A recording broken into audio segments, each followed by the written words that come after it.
the quiet that now envelops you. Beloved is not nothingness. Abandonment is not what it is. It's not a kind of discipline. Something precious is growing there. I've concealed something sacred in the earth. You have misinterpreted the silence inside of you for too long as absence, as a space where something ought to be taking place. However, I can now tell you that quiet is the room in which I wait to speak. For those who learn to listen, my voice is strongest in that silence. You have exhausted your spirit by looking for solutions in the clamor in other people's views, in the performances and in expectations.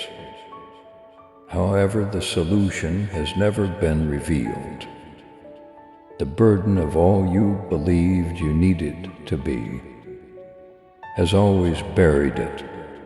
You can no longer hear me or recognize yourself because of the cacophony that surrounds you.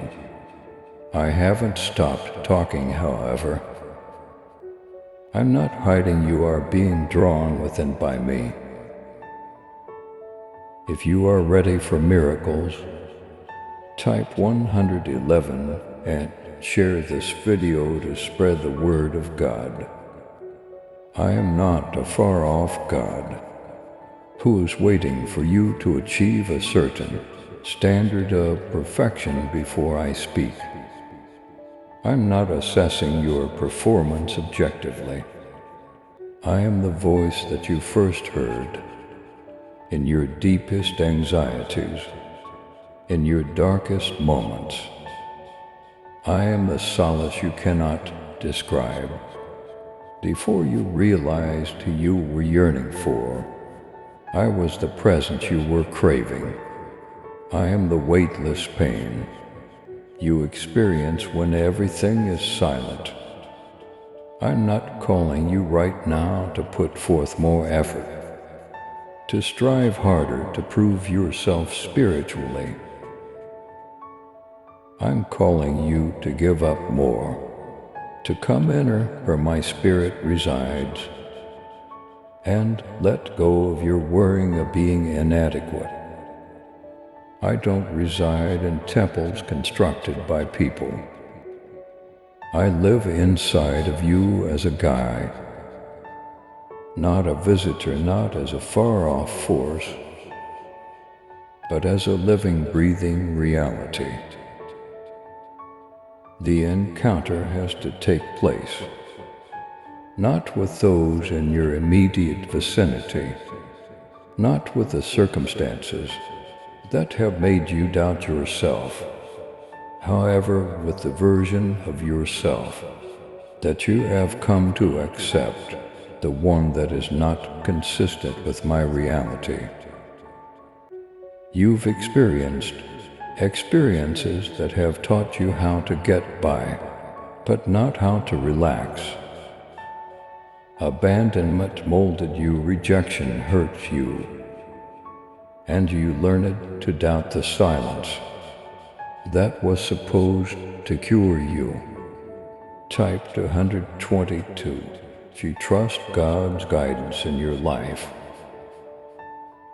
I didn't make that version of you, the one based on self-defense, fear and striving. I didn't create you to just function. You learned to do it in that shell. You were created by me to live, to prosper, to intentionally burn, to embody my image in each and every soul action. And that reflection hasn't been obliterated, but it has diminished. It has not been deleted, but it has been concealed. I'm inviting you now to sit with your suffering, rather than run away from it, to confront it so that I may talk through it. Every pain in your soul is a sign not a bad thing. Every inquiry that remains unanswered is an invitation. This internal conflict won't destroy what I put at your heart, even if it could disturb the identity you've created around your suffering. I don't fear your doubts. I don't take offense at your inquiries. Your terrors don't bore me. I have come to show you my strength inside your weakness, not to punish it. You've carried the burden of believing that you needed to make all the necessary corrections before I could even approach. But I never left, kid. I didn't withdraw at all. I waited behind the screen of your fortifications, waiting for the day when you'll become sick of the delusion and start looking for the real thing. And here we are today at the start of truth, not the finish, the dawn of insight, the start of the resurrection process. The anguish doesn't define who you are. Your survival does not define you. With each breath you dare to take in my direction, I, the Lord your God, am unearthing the reality of who you are that lies behind the cacophony. If you love Jesus, type 333 and share this video with 7 others who believe. Don't be scared to confront the things you've avoided. The last defense of a fake identity is the terror that takes hold when you begin to examine yourself. Drop it, allow the layers to come off if necessary. Allow the pain to intensify, because your true self starts to emerge. In this confrontation, raw, unplanned, and divine, another voice instructing you what to do is not necessary. My voice is what you need to remind yourself of your identity.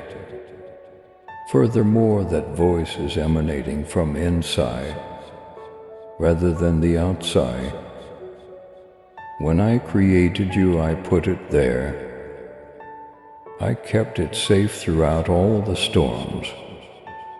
I'm summoning it to the surface now. Performance will not lead you to me. Permission will lead you to me. The right to feel, permission to inquire, permission to rebelieve. I don't need any proof from you. Even though I am completely aware of you, I have decided to live inside of you. You don't have to pass this encounter. I'm opening a door here. You are being asked to cross a hallowed threshold. Let the old ways go, stop trying. Bring your heart unadulterated. Bring your shattering candor. Bring your holy scars and unfulfilled dreams. I live there, that's where I'm located. Type for 144 if you are ready to welcome God's miracles into your life. When you do, you'll discover something that will completely alter your life. The solution has always been inside of you. Because I made you my home, not because you were enough on your own. My spirit is more than just at your side. It is intertwined into your soul, your existence, and your breath. You often ask yourself, what do I really see when I look at you? You have a silent anxiety that I will only perceive your shortcomings. that your performance is how I determine your value, that your errors are being tallied by me, a faraway ruler. However, I did not take that picture. My heart is not the source of such weight. I don't see you through the prism of your difficulties. Your hardships are your history. I see you in all of your complexity, as I intended you to be. The part of you that still breathes under the weight is what I see, the one that neither pain nor fear could bury. Even though it can be coated with dust, I see my reflection when I look at you. I see the hidden beauty I created. Prior to your first cry piercing the atmosphere, I infused your existence with a mission. I can see how this world attempted to harden. Its compassion, I see the strength you were unaware of. I see that the faith you believed to be dead is still alive and keeps glowing. Type 555. If you believe God is working in your life right now, your fissures are visible. The light shining through them is visible to me. Because you have appropriated sounds that were never mine, you have misunderstood yourself. There were voices telling you that you were either too much or not enough. Voices that before being accepted required excellence. Voices that chastised you for wanting to sleep, for having strong emotions, and for doubting things that didn't seem right. However, I've never had that voice. I don't think you're ashamed of wrestling. When you weep, I don't become withdrawn. When you doubt, I am not insecure. Your heart was fashioned by me, and I knew it would hurt in this world. I am the one who endowed you with the ability to love, intensely feel profoundly, and separate the eternal from the false. Being numb was not intended for you. You weren't made to be a machine.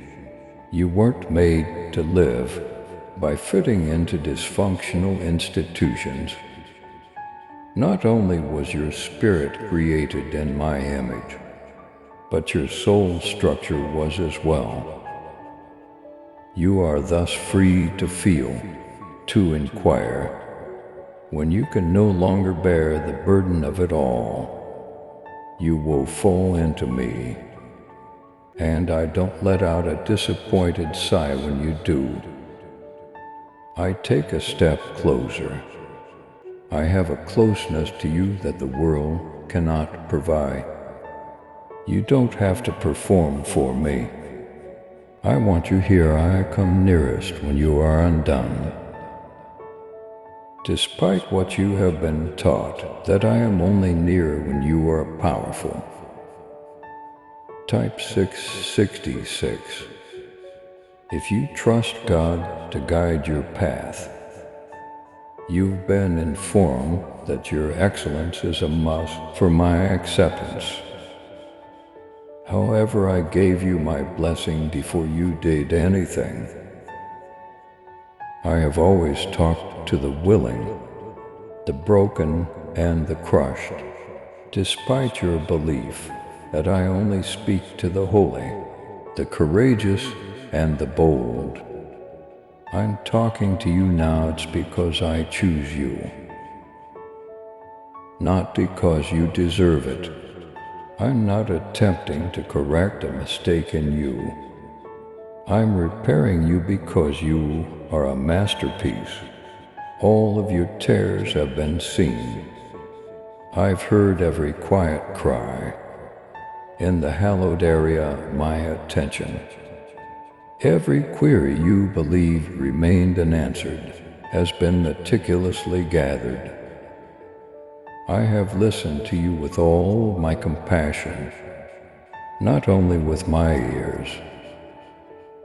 I've always been sympathetic to your suffering. Your effort has never been disregarded by me. I was listening even while you were silent. Will you allow me to speak louder than the voice of shamed child? Will you let me clarify what you mean when you say that I'm weak? Will you stop racing long enough to realize that I walk with you, not in front of you or behind you? If you believe in God's promises, type 777 and share this video to inspire others. You're not holding out for me. I've already arrived. Whether I perceive you is not the true question. Whether you will slow down enough to view yourself through my eyes is the true question. To be honest, you were always on my mind. I was always interested, I never lost hope. I looked with steadfast adoration, even when you turned your face away. I remained with you, even after you forced me away from your suffering. And now, I'm calling you back to who you've always been in me, not to who you were before. Come on, let's silence. Do the talking. Make the quiet holy. Allow your spirit to recall what it means to be at home. Please subscribe to support our channel and turn on bell notification.